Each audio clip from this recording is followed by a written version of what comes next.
9 de la mañana, 21 minutos, y nos metemos a hablar entonces del cáncer de cuello uterino, que es una patología 100% prevenible y curable. Además, en el 95% de los casos sí se detecta a tiempo.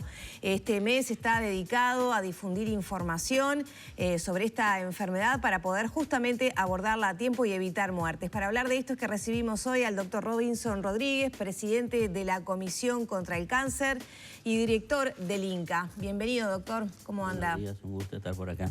Bien, bueno, el cáncer de cuello uterino, 100% prevenible, curable en el 95% de los casos, pero ¿esos porcentajes coinciden con los números de nuestro país? Sí, en el Uruguay hemos hecho grandes progresos en lo que hace al diagnóstico, al conocimiento de la incidencia, es decir, los nuevos casos por año, y a la mortalidad. Eso gracias a los registros de la Comisión de Lucha contra el Cáncer, que llamamos registros de tipo poblacional, que registra todos y cada uno de los nuevos cánceres. Y en este caso, todavía datos no publicados de la Comisión del quinquenio 2014-2018, porque en cáncer se deben tomar por quinquenio, porque es una patología muy heterogénea. Seguimos asistiendo a que viene disminuyendo la incidencia y disminuyendo la mortalidad, que es lo más importante, pero aún se diagnostican unos 313 casos por año y fallecen unas 130 mujeres. Es una enfermedad, como tú decías, que es altamente prevenible porque tiene que ver con el virus del papiloma humano como factor de riesgo principal, y es un tumor que se beneficia de los estudios de tamizaje, como decimos, estudios de tamizaje o de screening. Son aquellos que permiten hacer un diagnóstico precoz, incluso en etapas previas al cáncer invasor. Y en este sentido, el Papa Nicolau es una excelente herramienta con que contamos, y que hay una gran concientización de los médicos, yo diría de las mujeres en general, aunque todavía seguimos viendo cáncer, como decíamos. Hay que seguir siempre haciendo saber, que tengan conocimiento de esta enfermedad, y que haciendo un diagnóstico oportuno seguramente vamos a curar más mujeres. Diríamos que sería un cáncer que no deberían morir mujeres por ello. 100% prevenible, ¿por qué? ¿Cuáles serían esos métodos? Se habla del preservativo, la vacuna del HPV, ¿qué incidencia está teniendo en el desarrollo de esta enfermedad? ¿La está previniendo? La vacuna, sin lugar a dudas, que es uno de los elementos más importantes que se ha incorporado en Uruguay ya hace unos años. Es gratuita y se recomienda por parte del Ministerio de Salud Pública a partir de los 11 años, tanto a la niña como al varón. Y en el Uruguay yo no conozco datos todavía, porque no hace tanto que se comenzó a vacunar, pero en Estados Unidos, donde se ha comenzado a vacunar mucho antes que en el Uruguay, ya se ha asistido a una disminución de la incidencia y la mortalidad por esta patología. ¿En qué porcentaje aproximadamente? Y los valores son significativos, ¿no? Estamos pensando que este es un cáncer que en realidad hoy día es poco frecuente por todas estas medidas que hacemos. Entonces siempre lo que se va a disminuir son valores en principio todavía bajos. Si tenemos en cuenta los últimos datos de incidencia, ha disminuido, yo diría, la incidencia en un 1.9% anual y en la mortalidad en un 1.3% anual. Pero estos valores son muy importantes, una patología que hoy día tiene una baja incidencia si comparamos con otras. Claro. Es el tercer cáncer en incidencia en la mujer en el Uruguay. Pero en mortalidad, por suerte, mata mucho menos. Claro. Hoy día una cosa que debemos preocuparnos más, aunque hoy día no sea el tema, es el cáncer de pulmón en la mujer, que si bien ocupa el cuarto lugar, está ocupando el tercero en mortalidad y está muy cercana a pasar a ocupar el segundo lugar en mortalidad, el cáncer de pulmón en la mujer, por el hábito tabáquico, que también es un factor de riesgo para el cáncer de cuello de útero. Usted mencionaba la importancia de la prevención y de atacar a tiempo, ¿no? Y en ese caso, bueno, hablaban de la vacuna, pero también, por ejemplo, del Papa Nicolau y de los tamizajes. Exacto. ¿Qué se espera que pase? Usted decía que se mide cada 5 años. En estos 2 años de pandemia, donde he sabido que ha habido retrasos en las consultas, en los controles, ¿no? Por la falta de presencialidad justamente debido al COVID-19. ¿Qué se espera que pase en estos 2 años con las mujeres? Yo por lo general soy biológicamente optimista y no soy alarmista. Por lo tanto, yo creo que en el Uruguay no va a pasar lo que pasó en otras partes del mundo, donde prácticamente se detuvieron no solo las consultas, sino además los estudios de tamizaje. En el Uruguay, si uno que el Papa Nicolau, es importante decir que se comienza a los 21 años, entre los 21 y los 69. Si uno da normal, se hace otro al año, y si es normal, se sigue cada 3 años. Se debe considerar, por lo tanto, por trienio. Y si nosotros consideramos el trienio que abarcó el 2020, es decir, en el peor momento de la pandemia, comparado con el trienio anterior, el descenso en Papa Nicolau fue solo del 1.4%. Por lo tanto, en una patología que es de lento crecimiento, pues tiene todas unas etapas previas, pensamos que eso no va a incidir. ¿Hay capacidad además para ponerse al día ahora que se recuperó la presencialidad en el sistema de salud? Sin lugar que hay capacidad para ello y hay gente formada. En lo que hace Papa Nicolau, datos todavía no publicados por nosotros, en el Instituto Nacional del Cáncer existe lo que se llama el Centro de Citología de la Comisión contra el Cáncer, que informa a Papa Nicolau de diferentes sectores de ACE de todo el Uruguay. Y en el 2021, es decir, aún en pandemia, se informaron más de 14.000 Papa Nicolau, superando incluso la cifra del año 2019, que habían, es decir, en la era prepandemia, que habían sido 13.500. Es decir, que se está trabajando y por eso se está trabajando muy bien en eso. ¿Qué porcentaje de la población adolescente se está vacunando contra el HPV? Justamente esa es una cifra que yo no la conozco. Yo lo he solicitado justamente a la encargada de ese sector del Ministerio de Salud Pública, pero aún no tengo esos resultados justamente. Para ver, que solicité los últimos 3 años cómo venía la vacunación. Pero no cuento con esos datos hoy día. No es obligatoria, es una vacuna gratuita que se puede acceder, pero no es obligatoria. No es obligatoria, está disponible, son 3 dosis que hay que dar y bueno, es una vacuna que por lo general no tiene mayores complicaciones, por lo tanto es muy recomendable. Doctor, ¿cuál es la edad más frecuente de las mujeres en que aparecen patologías como cáncer de cuello uterino? ¿Y a qué síntomas hay que estar atentas con todos los cambios que tenemos las mujeres en la vida, ¿no? Sobre todo si tuvimos embarazos, el paso del tiempo también va cambiando nuestro cuerpo. ¿A qué hay que estar atentos y en qué edades sobre todo? Y bueno, entre los 30 y los 45 años que se empieza a ver la mayor incidencia por cáncer de cuello uterino y eso va en aumento.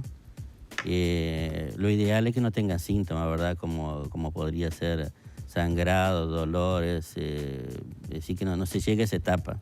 Es decir, que haciendo el diagnóstico oportuno a través de, como decíamos, el Papa Nicolau, se pueda llegar a ello.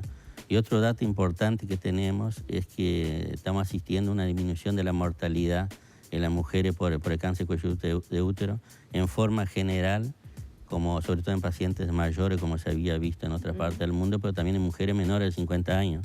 Lo que es una cosa muy importante, pues seguramente se están mejorando las medidas de prevención y el diagnóstico oportuno para que no se llegue a la etapa de cáncer invasor, que es el que justamente puede, como su nombre dice, invadir, incluso dar metástasis y eventualmente ser causa de muerte si no es controlado por los tratamientos que por suerte contamos en el Uruguay, ¿no? Allí hay unos tratamientos especiales cuando se puede detectar el HPV que tal vez pueda llegar a tener una incidencia de cáncer. ¿Cuáles son esos tratamientos? Y bueno, eso todavía está en una etapa de adquirir conocimiento, sobre todo en eso. Por eso cuando hoy día todavía en el Uruguay se está haciendo el Papa Nicolau y al mismo tiempo el estudio del HPV.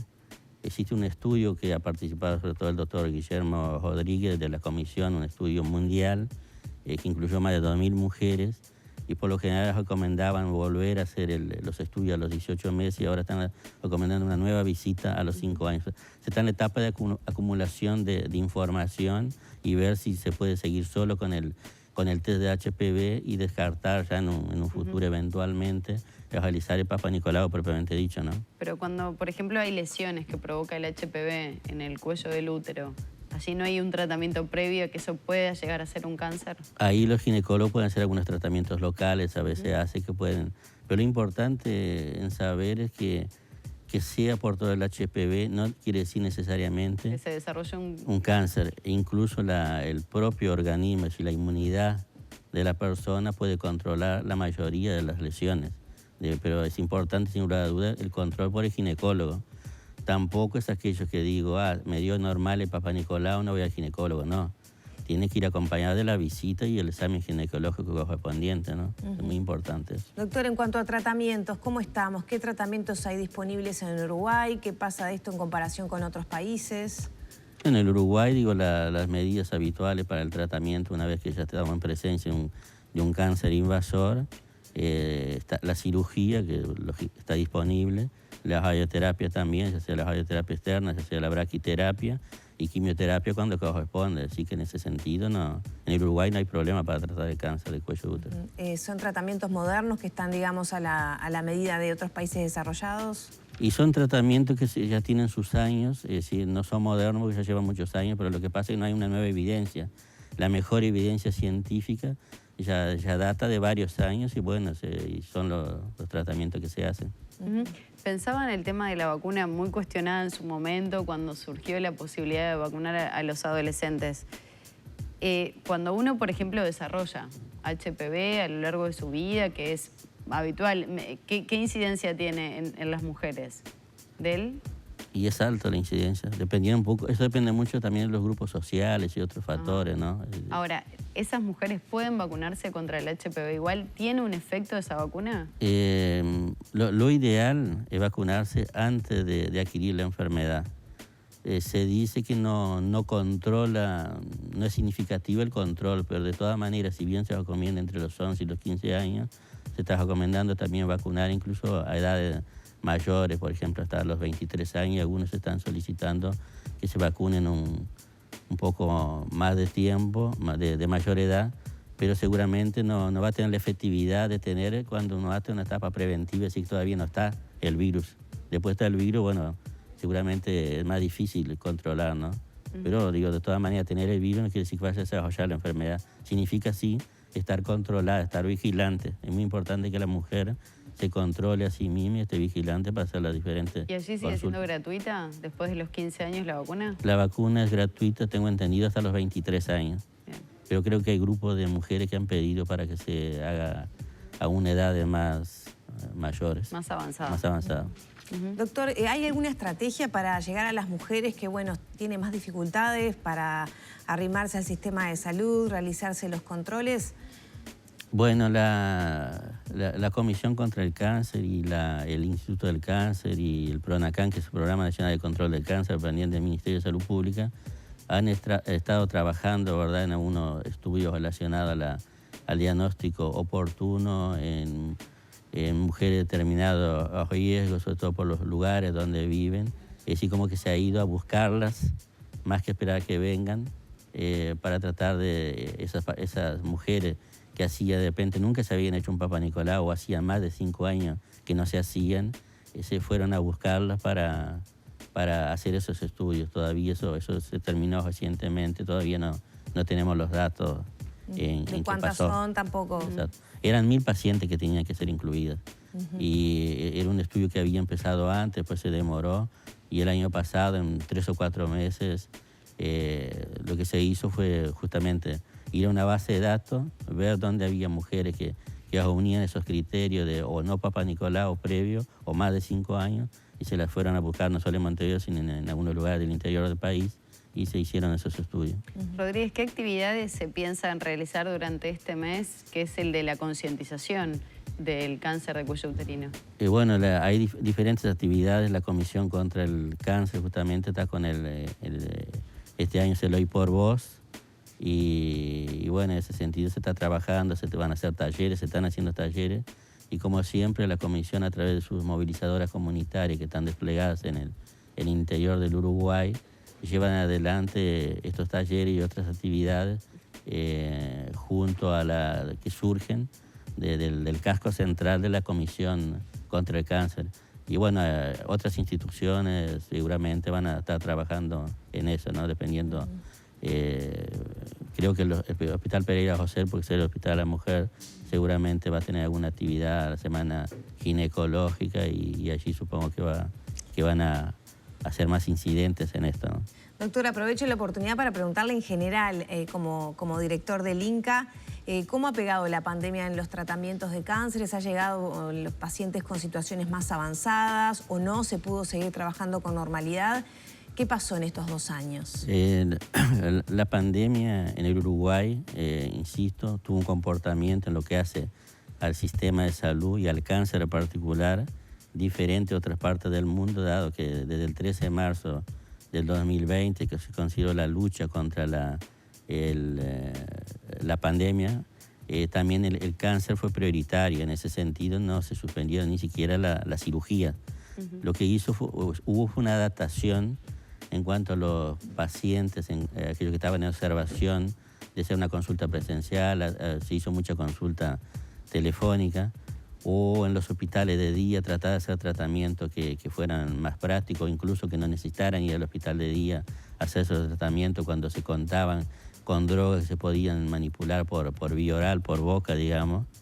Y eso fue muy importante, y los datos donde nosotros tenemos registrado, no hubo disminución en los tratamientos ni de quimioterapia ni de tratamientos biológicos. Y en cuanto a los estudios de tamizaje, que sabemos que en el Uruguay hay 3 tumores que se benefician de esa estrategia, que es el cáncer de mama a través de la mamografía, cáncer de cuello de útero, como ya lo dijimos, y el cáncer de colon a través de la pérdida de sangre oculta en materia fecal y la fibrocolonoscopía. La disminución de lo que hace la mamografía anduvo en torno a un 20 o 25%, pero en el nodo de mama, Instituto del Cáncer, que informa mamografías a distancia, es decir, una paciente está en el Cerro, en la ciudad de la costa, está en Rocha, en otro lado, se hace una mamografía, y desde Montevideo, desde el nodo que está en el INCA, se informa a través de la red integrada de diagnóstico por imagen. En el 2021 hemos superado la cantidad de mamografías hechas en el 2020, incluso las que se habían hecho en el año 2019, en la época prepandemia. Y otro tanto pasó también con gracias al Papa Nicolau, ya habíamos dicho. Y ahora, en este momento, probablemente lo que más se sintió, pues se estaba recuperando, la búsqueda de sangre oculta en materia fecal. Es muy sencillo, el tema es ir a la fibrocolonoscopía. Claro. Y en este sentido, el INCA del año pasado ha incorporado nuevas tecnologías y se está haciendo la fibrocolonoscopía con anestesia. Y ya que ustedes me preguntan, este mes es el mes de concientización del cáncer de colon también, por lo cual, si pasan por el INCA van a ver que está iluminado de azul, y el 31 va a haber una actividad importante entre el INCA, el PRONACAN, la Comisión contra el Cáncer y Leojosa, donde vamos a estar entregando justamente los test para búsqueda de sangre oculta en materia fecal, y bueno, y aquellos que resulten positivos van a ir a una fibrocolonoscopía. Así que estamos trabajando mucho también en este mes de 2 tumores importantes, ¿no? Como todos los años estaremos cubriendo esa actividad también del cáncer de colon. Muchas gracias. No, por favor, un placer estar por acá. Cerramos por aquí entonces la entrevista con el doctor Robinson Rodríguez, director del Instituto Nacional del Cáncer y presidente de la Comisión Nacional contra el Cáncer. Ya son las 9 de la mañana, 39 minutos. Hay noticias para actualizar.